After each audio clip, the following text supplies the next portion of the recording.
Hey guys, it's QuickyBaby and welcome back to World of Tanks, and this time we've got the pleasure of watching LIVESTREAM playing in his Tier 9 American heavy tank, the M103. You know what, it's been a while since I featured this on the channel. I think it's been featured twice on the channel before. About a year and a half ago it was in a team play video along with Ike, and really, thinking about it, that's when I've stopped playing this tank so much, when I've stopped playing World of Tanks so much with my good buddy Ike. It's certainly one of his favorites, probably I think one of his most played tanks along with the T110E5, and it really does work well in a platoon. I feel it's just so frontal centered, and as long as you just keep the front of the tank towards the enemy and just keep this awesome 120mm gun singing, then generally the M103 does go a long way. However, I used to play it about once or twice a week, now maybe about once a month, maybe once every 2 months even. But it always is a lot of fun to bring out, and after seeing xlematoux tear it up a lot this game, I'm probably going to have to bring it out on the stream tonight. Now he is showing off one of the main weaknesses of the M103 right now, and that is this gigantic fat side of the vehicle. Look at this turret, that is so easy to hit. You could hit this with anything. When you're in a vehicle such as the Jagdpanzer 100 and you're really worried about connecting those high alpha shots, you don't even need to worry about it with the M103. It certainly doesn't have the side armor of, say, an IS-7 on the turret. So xlematoux has pushed up this flank, and he is playing it along with a Type 4 heavy in his platoon, played by QuickyBaby. So we're going to be able to see how well those two synergize later on in this video. But I have to admit, the Type 4 heavy is... The Type 4 heavy is what, as he blows the head clean off the Tiger, picking up 1,500 damage with the first 2 shots of the game, that poor Tiger. Well, as I was saying, the Type 4 heavy, you know, not the fastest of tanks, is quite hard to synergize with. And I think that an M103 will do really well with vehicles such as a Conqueror. It'll do really well with vehicles such as a T10, maybe even a WZ-111, 1.4, that is, all of those kind of Tier 9 heavies. It can probably even do quite well with some slower versions of the Tier 9 mediums, maybe something like a Centurion 7.1. But anyway, we're not going to worry about that for now, as xlematoux slams in a shot into the T-34 and now turns his attention to the enemy camp. How many of you guys have been in this situation before on the swamp map where a lot of their tank destroyers are just dug in that location? They're very hard to dig out. Well, the M103 certainly doesn't struggle with that, as xlematoux fires another blind shot but takes a high explosive round, I believe, from the enemy Tier 7 Japanese heavy tank, the Oni. But with great penetration on this main gun, it is 258 to be exact. You really don't need to fire that many heat rounds in this tank unless you absolutely have to get through some thick German armor. Talking about getting through thick German armor, this Jagdtiger is still a challenge for the 120mm main armament the M103 has, although xlematoux is certainly starting to dig away at the 2,100 hit points that Tier 9 German tank destroyer has. So you might be looking at this tank right now and thinking, wow, this looks like a fantastic 120mm.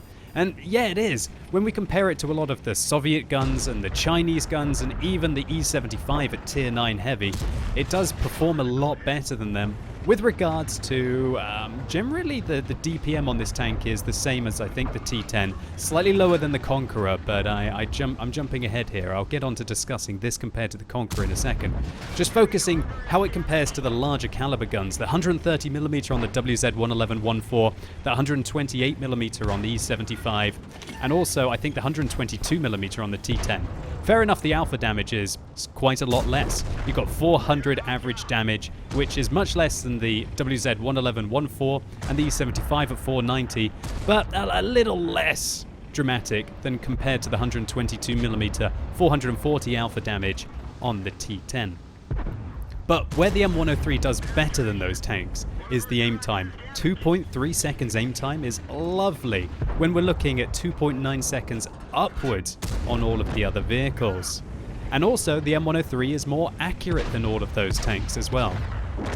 So that's really where the M103 does come into its own, and also the fact that it's got 8 degrees of gun depression, the same as the E75 and way better than the T10 and the 111 1.4.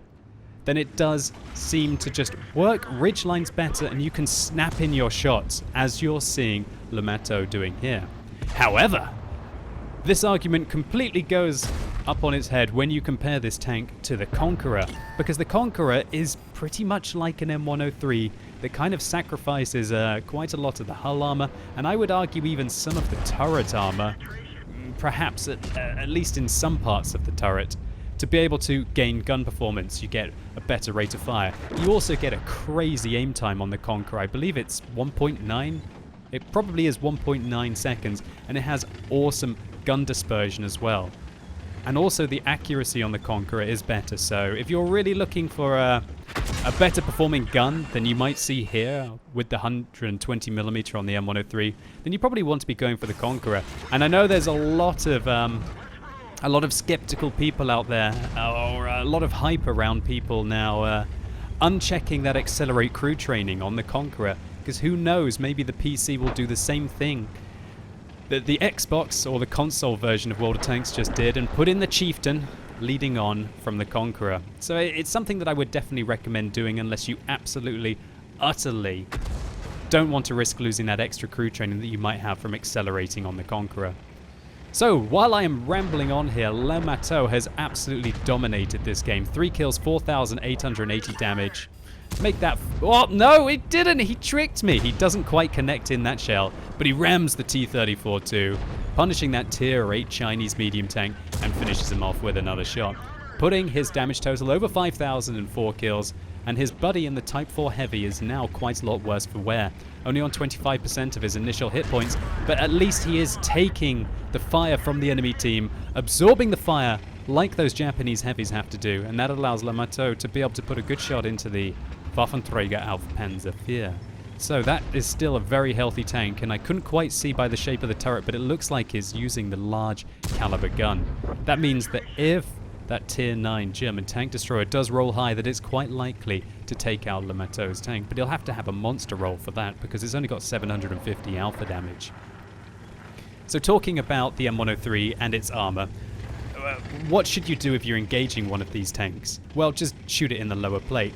The lower plate is actually 114mm, but it's about 150 to 200mm of effective armor.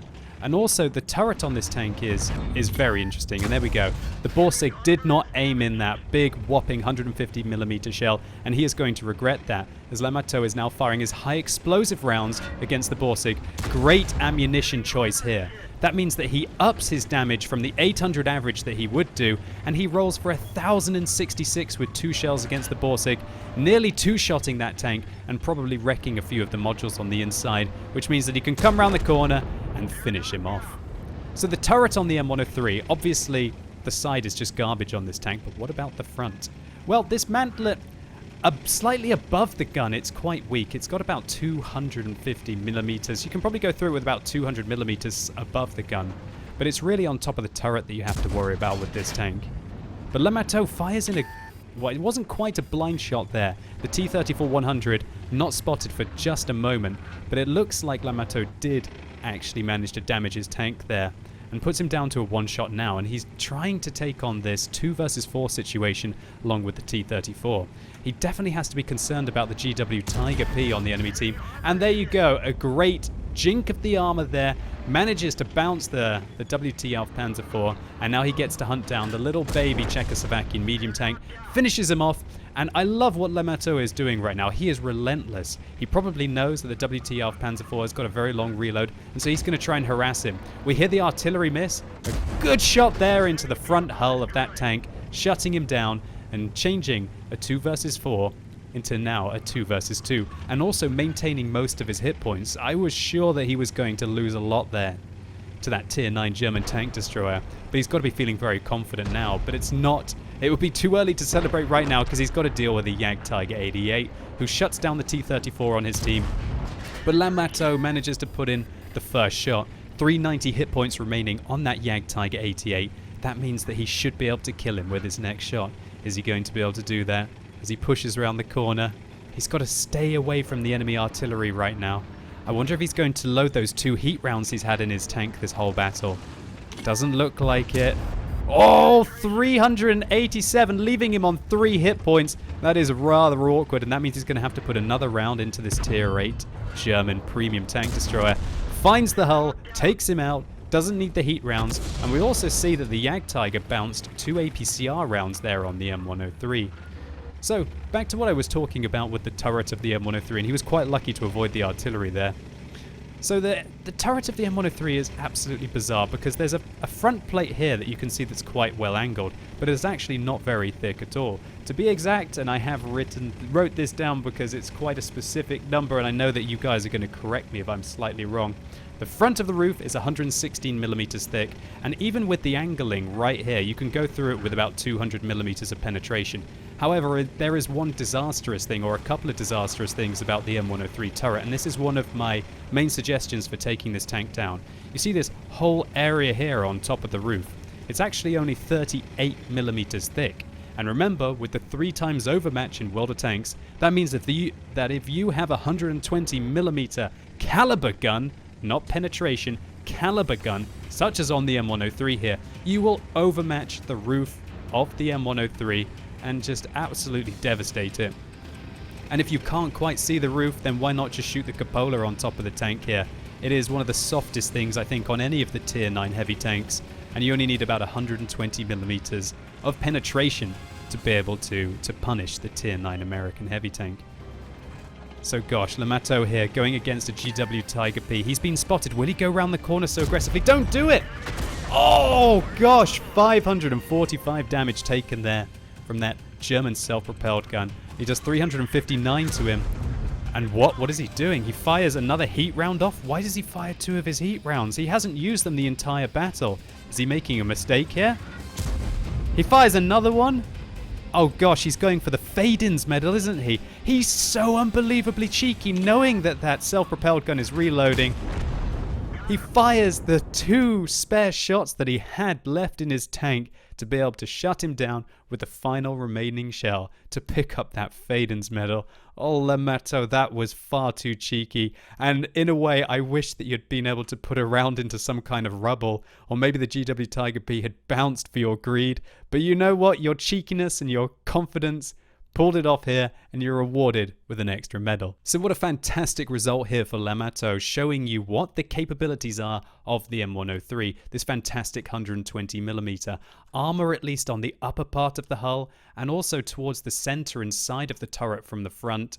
You really can pull off some surprising bounces as we've seen here. And unless the enemies get your side or your rear or target the top of your turret or that quite weak lower plate, this thing is quite a beast. So LIVESTREAM picked up a Radley Walters medal for the 9 kills this game. He cheekily got himself a Fadens medal, also an M103 steel wall, unsurprisingly a high caliber for the 10,450 damage that he picked up here. A tank sniper for doing a lot of damage at long range. And just to put this into context, this is the highest damage anyone has ever done and posted up on a replay website in the tier 9 American heavy tank, the M103. What a fantastic achievement. Congratulations to you. And so LIVESTREAM, thank you so much for uploading this. I thoroughly enjoyed it, and hopefully all of you guys did as well. If you did, please consider giving the video a like. It really helps the channel out. And let me know what you guys think about the M103 in the comments down below. And as always, thank you so much for watching. You've been epic, and hopefully I'll see you soon.